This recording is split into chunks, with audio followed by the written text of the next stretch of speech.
ಸೂರಜ್ ರೇವಣ್ಣ ಸಲಿಂಗ ಲೈಂಗಿಕ ದೌರ್ಜನ್ಯ ಆರೋಪದ ಪ್ರಕರಣಕ್ಕೆ ಸಂಬಂಧಪಟ್ಟಂತೆ ಹೊಳೆನರಸೀಪುರ ಗ್ರಾಮಾಂತರ ಠಾಣೆಯ ಪ್ರಕರಣ ಸಿಐಡಿಗೆ ವರ್ಗಾವಣೆಯಾಗಿದೆ.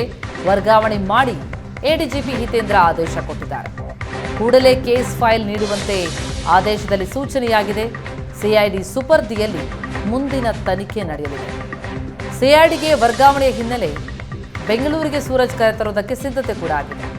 ಸಿಐಡಿ ಕಚೇರಿಗೆ ಕರೆತರುವುದಕ್ಕೆ ಹಿರಿಯ ಅಧಿಕಾರಿಗಳ ಜೊತೆ ಚರ್ಚೆಯಾಗಿದ್ದು, ಹಿರಿಯ ಅಧಿಕಾರಿಗಳ ಜೊತೆ ಹಾಸನ ಪೊಲೀಸರು ಚರ್ಚೆಯನ್ನ ನಡೆಸ್ತಾ ಇದ್ದಾರೆ.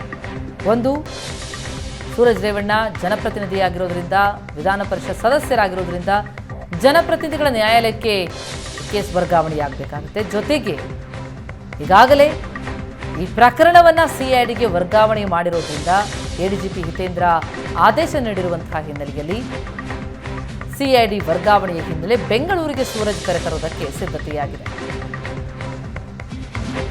ಸೂರಜ್ ರೇವಣ್ಣ ಪ್ರಕರಣ ಸಿಐಡಿಗೆ ವಹಿಸಿರುವ ವಿಚಾರ ಸಿಐಡಿಗೆ ವಹಿಸಲಿ ಬಿಡಿ, ಯಾರು ಬೇಡ ಅಂದೋರು, ನನಗೆ ನ್ಯಾಯಾಂಗದ ಬಗ್ಗೆ ನಂಬಿಕೆ ಇದೆ ಅಂದ್ರು ರೇವಣ್ಣ. ರಾಜ್ಯದಲ್ಲಿ ಏನ್ ನಡೀತಾ ಇದೆ ಅಂತ ಗೊತ್ತಿದೆ, ನನಗೆ ದೇವರ ಮೇಲೆ ನ್ಯಾಯಾಂಗದ ಮೇಲೆ ನಂಬಿಕೆ ಇದೆ, ಈ ಷಡ್ಯಂತ್ರಕ್ಕೆಲ್ಲ ನಾನು ಹೆದರಲ್ಲ ಅಂತ ರೇವಣ್ಣ ಆಕ್ರೋಶ ವ್ಯಕ್ತಪಡಿಸಿದ್ದಾರೆ. ಯಾರು ಷಡ್ಯಂತ್ರ ಮಾಡ್ತಾ ಇದ್ದಾರೆ ಅಂತ ಈಗ ಹೇಳಲ್ಲ, ನಮ್ಮ ಕಡೆಯವರು ದೂರು ಕೊಡಲು ಹೋಗಿದ್ದು ನನಗೆ ಗೊತ್ತಿಲ್ಲ, ಕಾಲ ಬಂದಾಗ ಎಲ್ಲ ಹೇಳ್ತೀನಿ ಅಂದ್ರು ರೇವಣ್ಣ. ಇದೆ, ನ್ಯಾಯಾಂಗದ ಬಗ್ಗೆ ನಂಬಿಕೆ ಇದೆ. ಈ ಷಡ್ಯಂತ್ರಕ್ಕೆಲ್ಲ ಹೆದರನು, ನಾನೇನು ಹೆದರೋಗಲ್ಲ, ಗೊತ್ತಿದೆ ಏನು ಅದು ಕಾಲವೇ ನಿರ್ಧರಿಸುತ್ತೆ ಅಷ್ಟೆ. ನಾನೇನು ಹೇಳೋಕ್ಕೂ ಅಲ್ಲ.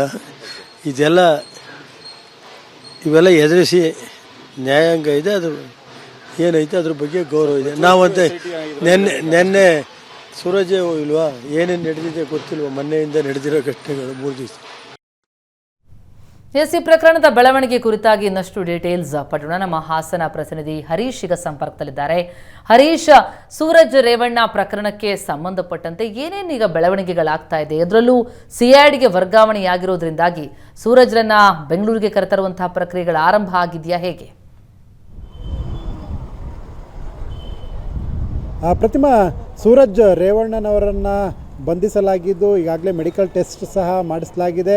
ನಂತರದಲ್ಲಿ ಮೆಡಿಕಲ್ ಟೆಸ್ಟ್ ಮಾಡಿಸಿ ಹಾಸನದ ಸೆನ್ ಪೊಲೀಸ್ ಠಾಣೆಯಲ್ಲಿ ತನಿಖಾಧಿಕಾರಿಯಾದಂಥ ಪ್ರಮೋದ್ ಕುಮಾರ್ ಅವರು ವಿಚಾರಣೆಯನ್ನು ನಡೆಸಿದ್ರು. ಸುಮಾರು 3 ಗಂಟೆಗಳ ಕಾಲ ಮತ್ತೆ ವಿಚಾರಣೆಯನ್ನು ನಡೆಸಿದ್ದಾರೆ.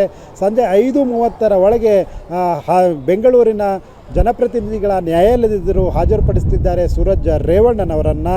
ಜೊತೆಗೆ ಮೆಡಿಕಲ್ ಟೆಸ್ಟ್ ಆಗಿದೆ, ಪ್ರಮೋದ್ ಕುಮಾರ್ ಅವರು ತನಿಖೆಯನ್ನು ನಡೆಸಿದ್ದಾರೆ. ಇದೆಲ್ಲದರ ನಡುವೆ ಈಗ ವಕೀಲರು ಸಹ ಪೊಲೀಸ್ ಠಾಣೆಗೆ ಬಂದು ಹೋಗಿದ್ದಾರೆ. ಈ ಕೇಸು ಸೂರಜ್ ರೇವಣ್ಣನವರ ಕೇಸು ಸಿಐಡಿಗೆ ಈಗಾಗಲೇ ವರ್ಗಾವಣೆಯಾಗಿರುವ ಹಿನ್ನೆಲೆಯಲ್ಲಿ ಸಿಐಡಿ ಹಾಸನ SP ಅವರಿಗೆ ಒಂದು ಫ್ಯಾಕ್ಸ್ ಮೂಲಕ ಮೆಸೇಜ್ ಮಾಡಿದೆ. ಎಲ್ಲ ದಾಖಲಾತಿಗಳನ್ನು, ಅಂದರೆ ಈ ಪ್ರಕರಣ ಸೂರಜ್ ರೇವಣ್ಣವರ ಪ್ರಕರಣಕ್ಕೆ ಸಂಬಂಧಪಟ್ಟಂತೆ ಎಲ್ಲ ತನಿಖೆಯ ವಿವರಗಳನ್ನು ಸಹ ಒದಗಿಸುವಂತೆ ಈಗ ಹಾಸನ SP ಅವರಿಗೆ ಸೂಚನೆಯನ್ನು ಸಿಐಡಿ ADGP ಅವರು ನೀಡಿದ್ದಾರೆ. ಈ ಹಿನ್ನೆಲೆಯಲ್ಲಿ ಸೂರಜ್ ರೇವಣ್ಣನವರ ವಿರುದ್ಧದ ಅಸಹಜ ಲೈಂಗಿಕ ದೌರ್ಜನ್ಯ ಪ್ರಕರಣ ಕೇಸ್ ಸಿಐಡಿಗೆ ವರ್ಗ ಆಗಲಿದೆ. ಸಿಐಡಿ ಅಧಿಕಾರಿಗಳು ಈ ಪ್ರಕರಣವನ್ನು ಕೈಗೆತ್ತಿಕೊಳ್ಳಿದ್ದಾರೆ. ಇನ್ನಷ್ಟು ಈ ಪ್ರಕರಣ ಗಂಭೀರತೆಯನ್ನು ಪಡೆಯುವ ಸಾಧ್ಯತೆ ಹೆಚ್ಚಾಗಿರ್ತಕ್ಕಂಥದ್ದು. ಪ್ರತಿಮಾ. ಹರೀಶ್, ಹಾಗೆ ಈ ಪ್ರಕರಣಕ್ಕೆ ಸಂಬಂಧಪಟ್ಟಂತೆ ಸೂರಜ್ ಅವರ ವಕೀಲರು ಮಾತನಾಡಿದ್ದನ್ನು ನಾವು ಕೇಳಿದ್ವಿ, ಜೊತೆಗೆ HD ರೇವಣ್ಣ ಅವರು ಮಾತನಾಡಿದ್ದನ್ನು ಕೇಳಿದ್ವಿ. ಕುಟುಂಬದಲ್ಲಿ ಯಾವ ರೀತಿಯಾದಂಥ ಪ್ರಕ್ರಿಯೆಗಳು ನಡೀತಾ ಇದೆ, ಜೊತೆಗೆ ಯಾವ ರೀತಿ ಪರಿಣಾಮ ಬೀರಿದೆ ಅಂತ ಒಂದಾದ್ಮೇಲೆ ಒಂದು ಕೇಸ್ ಬೇರೆ.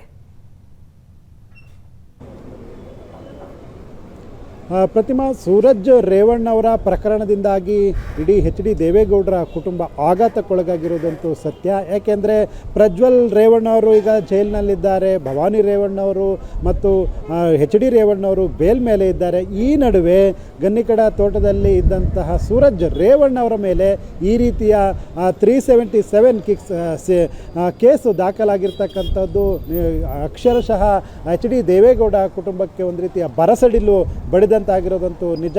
ಹೀಗಾಗಿ ಅವರು ಕುಟುಂಬದವರು ನ್ಯಾಯ ಸಿಗುತ್ತೆ ಅನ್ನುವಂಥ ವಿಶ್ವಾಸದಲ್ಲಿದ್ದಾರೆ. ರಾಜಕೀಯ ಪ್ರೇರಿತವಾಗಿ ಈ ರೀತಿಯ ದೂರನ್ನು ನೀಡಲಾಗಿದೆ.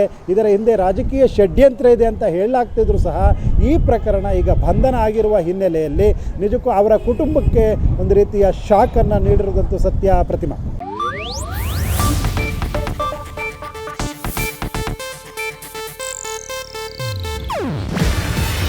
ಇದು ಏಷ್ಯಾನೆಟ್ ನ್ಯೂಸ್ ನೆಟ್ವರ್ಕ್ ಪ್ರಸ್ತುತಿ. ನೀವು ನೋಡ್ತಿದ್ದೀರಾ ಏಷ್ಯಾನೆಟ್ ಸುವರ್ಣ ನ್ಯೂಸ್.